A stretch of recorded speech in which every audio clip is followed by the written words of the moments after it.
cuales no siempre nos gusta hacerla o estamos más así como perezosos. Nos confundimos de infusión. Infusión mal hecha, infusión que va a estar calculada para la mona, ¿sí? La TIVA tiene mucha conexión. Hay que ser prolijos con la TIVA. No te puedes distraer porque se te va a despertar. Tienes que estar atento porque le duele si te quedaste en el valle de la espera. Nuevamente se despierta.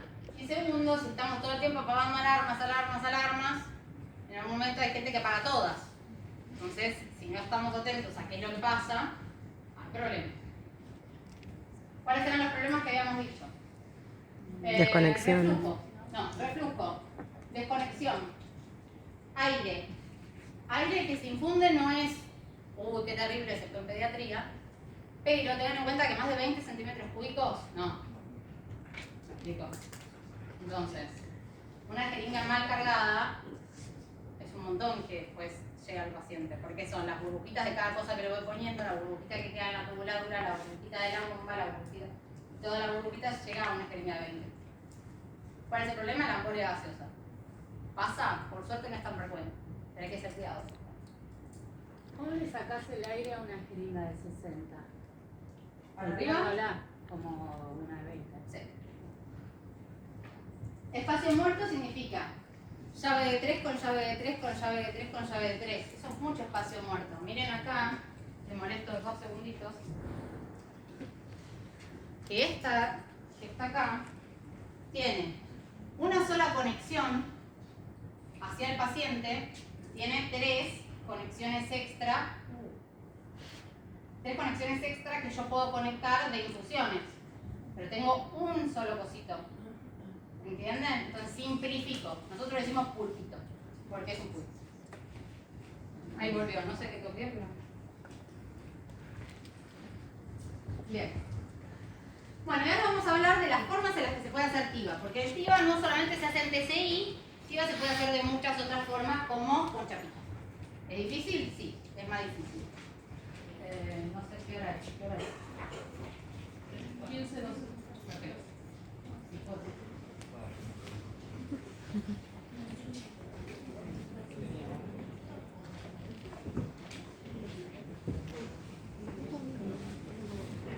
Bien, las drogas anestésicas se pueden infundir entonces con bolos únicos, que es lo que hacemos en la inducción, intermitentes, que vamos a hacer pulsos de alguna droga en particular cada 40 minutos, perfusión continua con los métodos gravimétricos o de infusión. Los gravimétricos es el goterito de chapita. Puede ser chapita común o microgotero. Y las bombas de infusión, como habíamos dicho, pueden ser volumétricas o de jeringa. Vos cuando hablas de goterito con chapita es el mismo que tiene... El mismo del suero común de la vía. Y el regulador de chapita, que es el que tenemos en muchos hospitales públicos porque ruedita muy caro. Hay que hacerlo con todo. Porque también te pasa, si una instrumentadora está embarazada y te dice, ay, no podés hacer TIVA, y estás en el Chingunchín, no vamos a nombrar ninguna localidad, y le tenés que decir no, porque no te van a calcular ni no, le vas a hacer TIVA y te va a costar un poquito más, pero que sale. ¿Y el regulador de flujo dónde entraría? ¿Regulador de flujo dónde entraría? ¿En qué sentido? Porque si bien no es de chapita ni... No lo vas a poder controlar. Lo tenés que controlar sí o sí con infusión o con un dial flow o directamente con goteando y mirando 1, 2, 3, 4, 5 en un minuto. 1, 2, 3, 4, 5, 6, 7, 10 en un minuto. Es más, por eso es más laborioso, pero nadie dice que es imposible de hacer. Hay que cortar las cosas. Bien, 1 mililitro son 20 macrogotas. 60 microgotas. 1 mililitro son 60 microgotas. Es decir, que una macrogota equivale a 3 microgotas. ¿Ok? Bien. Estas son las bombas volumétricas que la mayoría de nosotros creo que hemos conocido y hemos trabajado con ellas, las bombas de jeringa. No todas las bombas de jeringa son TCI. Hay bombas de jeringa que solamente son bombas de jeringa, volumétricas comunes y no tienen ningún programa particular.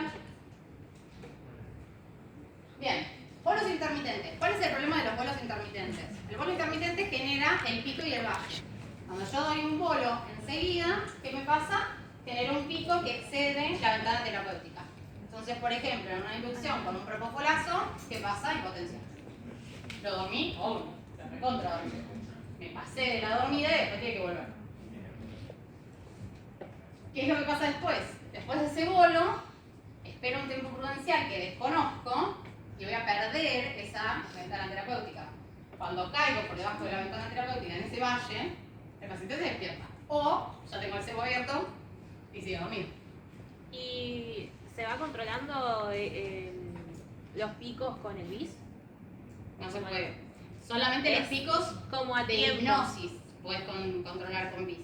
Pero todos los demás drogas que no tengan que ver con hipnosis no se puede controlar. ¿Y cómo se hace para...? Es por tiempo en sí, Por tiempo, por dosis kilo y por práctica. Claro. Igualmente entonces te se da vas a cuenta. pasar y se te va a ir. ¿Alguno hizo pediatría con anestesia endovenosa alguna vez? No. ¿Alguno fue al CUNA? No. Bueno, en el CUNA, que es digamos mi escuela de pediatría, hacemos anestesia pediátrica con bolos de penta. Entonces lo que hacemos muchas veces es esto, técnicas intermitentes. En el Garrahan, por ejemplo, tiene una escuela de REMI. Yo a grandes rasgos, ¿no? Esto va a estar filmado, lo van a mirar a matar. Pero en el Garrahan hacen más REMI, entonces tienen una concentración más estable que nosotros, o que yo por lo menos, que hago bolos de penta.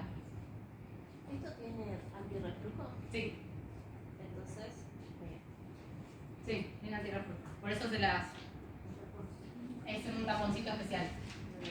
Bien.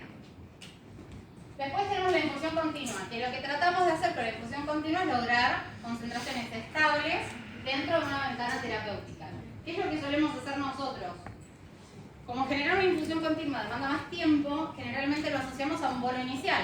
Por ejemplo, un bolo de propo común y después la infusión de propo.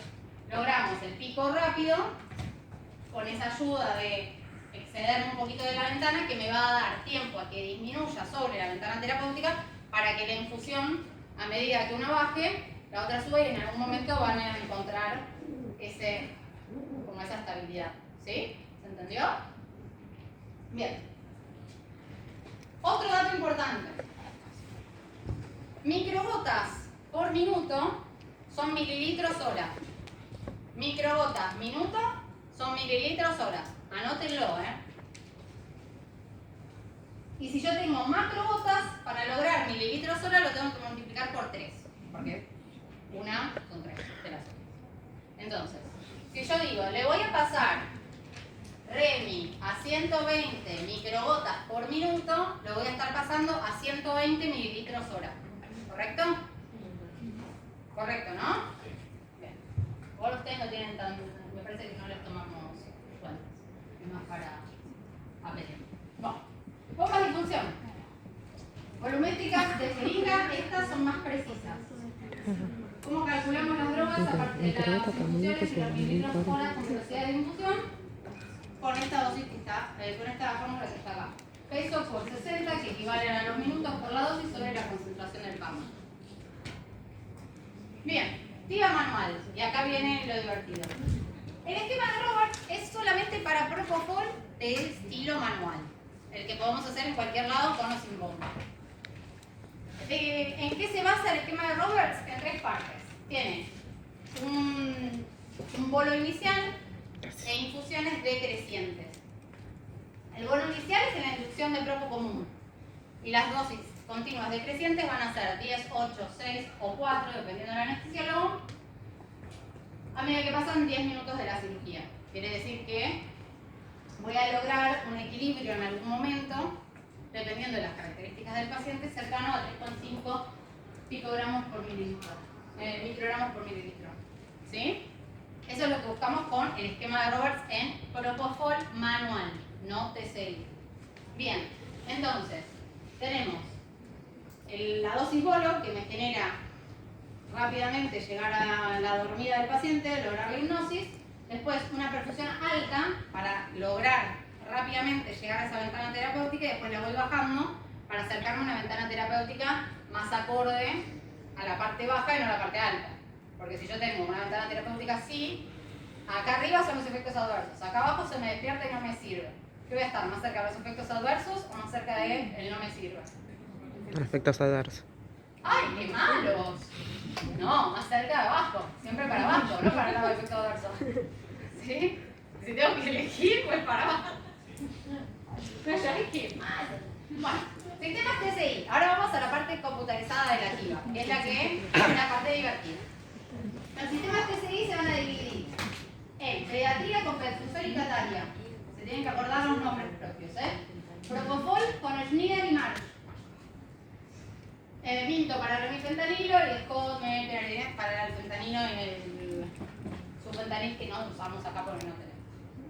Bien, estas son las bombas. La primera de todas es esta, que fue la base de Primea, y después estamos trabajando ahora con estas que son bombas de TSI con jeringa, ¿sí? Directamente vos elegís en el menú qué vas a querer, si Propofol o Remi. Cuando vos haces clic en el Propofol o en el Remi, te va a decir Remi, ¿minto? Sí. Te da para llenar automáticamente las características del paciente, edad, peso, talla para el Propo, y te va a preguntar Marsh o Schneider. Elegís y llenás según lo que te dice la bomba y después lo seteás en base a la concentración plasmática que vas a querer, tanto en sitio efecto como en sitio plasmático. ¿Y qué parámetro utilizan para elegir? O sea, Hay una tabla particular que te dice, por ejemplo, anestesia profunda con Remi para incisión o para intubación va de 8 a 10 picogramos por mililitro. Una hipnosis de 4 microgramos por mililitro de Propo asegura una correcta hipnosis durante la cirugía. Después lo vas chequeando con el piso. No. Solamente tienen que saber modelo Cataria, modelo Marsh, Schneider, y a grandes rasgos lo que hacen, pero nada de dosis. ¿Sí? Bien, entonces, ¿cuáles son las ventajas que tenemos de TIVA con TSI? Por eso la preferimos hacerla con chapita, básicamente. Porque es mucho más ajustada al paciente, exacto. ¿Sí? Yo tengo las características de mi paciente, lo meto en un microprocesador y automáticamente calcula cuál es la concentración plasmática y el sitio de efecto que necesita esa paciente de esas características. Obviamente, cada modelo farmacocinético está pensado para una droga única. Y nosotros en anestesia usamos varias. Entonces, no siempre la concentración del libro es la que yo voy a necesitar. Porque si yo, por ejemplo, hago Propo Remi, tengo que usar unas dosis. Pero si hago Propo Remi dexmedetomidina, la dexmedeto me va a disminuir los requerimientos de opioide y a disminuir los requerimientos de Propo. Entonces ahí tengo que bajar todo. Pero eso lo vas viendo con la práctica y conforme vas haciendo las cosas, ¿sí? Por eso no es siempre un número. Bien. Los modelos antropométricos y acá vamos con los farmacocinéticos. Marshall, Schneider y Minto. Diferencias que se tienen que acordar para el examen, que hay una que es para ancianos y otras que no. ¿Por qué? Porque si yo tengo un viejito de 92 años para dormir, si lo duermo con el de Marsh, lo voy a dormir, pero el de Marsh es un modelo más rápido. Entonces va a sentir más el bolo de Propofol que el de Schneider. Entonces si tengo que elegir dormir a un paciente mayor, uso Schneider.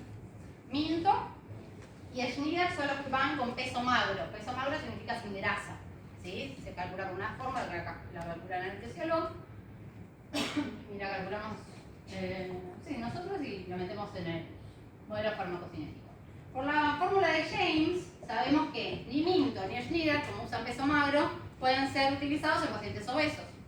Entonces, mujeres de más de 35 y hombres más de 42 de masa corporal no se te puede permitir usar el modelo. Lo puedes ajustar, obvio, se puede ajustar y lo ajustamos. Pero tenés que tener en cuenta que ya el modelo farmacocinético no fue pensado para eso. Y también no lo van a poder usar para niños. Los modelos de adultos, Marsh, Schneider y Minto, no se pueden usar para niños. Un nene de 15 años o un nene de 11 años que pese 50 kilos, sí. Pero un nene de 5 que pese 14, no. ¿Sí?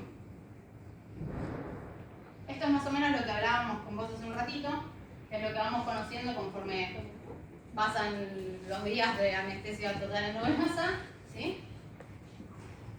Y, los errores más frecuentes, habíamos hablado, ojo con las infusiones que no dejan de infundir, ojo con el reflujo, la desconexión, El ¿sí? acabamiento. El aire, muy bien. Y creo que esta es la diapositiva que se tienen que llevar todos para el resto de su vida. Y si no saben TIVA no importa, y si no saben anestesia general no importa. Pero creo que esto es lo más importante de todo. Equivocarnos nos equivocamos todos los días, porque somos humanos y es normal. Efectividad 100% no existe, ni en anestesia, ni en la tecnicatura de anestesia, ni en la vida, ¿sí? El tema es que tenemos que reconocer el error, decirlo y aprender. Nada más que eso. Reconocerlo, decirlo y aprender de lo que hice. Nadie los va a matar por no saber. Pero sí, yo por lo menos me voy a enojar si hacen algo sin saber, sin haberme avisado. ¿Me entienden? Porque si no saben armar una infusión de TIVA, me dicen, che, Ivana, ¿me decís cómo la armo? Yo te digo, sí, listo. Pero uno tiene que confiar en la persona en la que les da la indicación. Y ustedes son esas personas. Y lo que va a recibir el paciente lo arman ustedes, más que nosotros. Entonces, tienen que saber, y si no saben, reconocer eso. Si se metieron la pata, lo dicen enseguida y listo. ¿Está bien? Excepto, bueno, si entra un paro, ya va a ser otra historia, ¿no? Pero tienen que ser humildes en ese sentido y reconocer el no sé, decime cómo lo hago. Nadie los va a estigmatizar por eso. Yo cuando no sé, voy y pregunto al anestesiólogo de al lado. Che, le digo, ¿qué te parece? Me va haciendo. Somos humanos. Bien. Dexmedetomidina, una droga noble, es una alfa-agonista, parecida a la clonidina pero más fuerte, se usa también en infusión y como habíamos dicho reduce la utilización de analgésicos, es decir, de REMI, reduce los temblores, se puede usar para sedación consciente, el paciente está dormido pero si le decís hola, hace hola y vuelve a dormir, es bastante noble, muy predecible. ¿Y costo? Altísimo. En base a la cloning, muy alto, pero ahora hay más farmacéuticas que lo están haciendo. Antes solo había marca Persedex. Ahora tenés Persedex, Valertropina y una más que no me acuerdo que es de tapita verde. Entonces ya una vez que se abre el mercado, disminuyen los costos. Antes ponerle salía 25.000 pesos, ahora yo creo que debe estar en 10.000. Lo que todavía no se abrió al mercado es el SUBA. El SUBA y el ROCU son siempre SUBA y ROCU del mismo laboratorio. Creo que necesitan 10 años de haber salido al mercado para que otro use su patente y pueda hacer su misma droga. 10 años aquí, por el rango. Bien, ketamina, la tan odiada y amada anestesia para caballos. Se usa, yo la uso bastante y la verdad que tengo buenos resultados. En el hospital de Quemados la usábamos bastante también. Lo que tiene la keta es que gusta en demasía y después hacerles el winning a los pacientes quemados que entran cada 48 horas es un tema, igual que con la morfina, ¿no? Benzodiazepinas habíamos hablado ya, midazolam y diazepam son las de elección. Sobre el MIA, obviamente, toda nuestra práctica, el diazepam muy poco lo usamos. Vamos a TIVA en pediatría. ¿Cuáles son los modelos? Cataria y Pelfusol. Esto es lo que se tienen que acordar, el recuadro naranja. ¿Cuándo usamos Pelfusol y cuándo usamos Cataria? Uno son para nenes más chiquitos, que es el Pelfusol, a partir de 1 año. El otro es a partir de los 3. ¿Sí? Bien, y ahora vamos a hablar un poquito de BIS, que es el modelo de... es el monitor para profundidad hipnótica. Hay 2 modelos de BIS. Es un modelo unilateral y un bilateral. Son nuevitos, trátenlos con amor porque todavía no fueron estrenados. Así los puedo usar en alguien.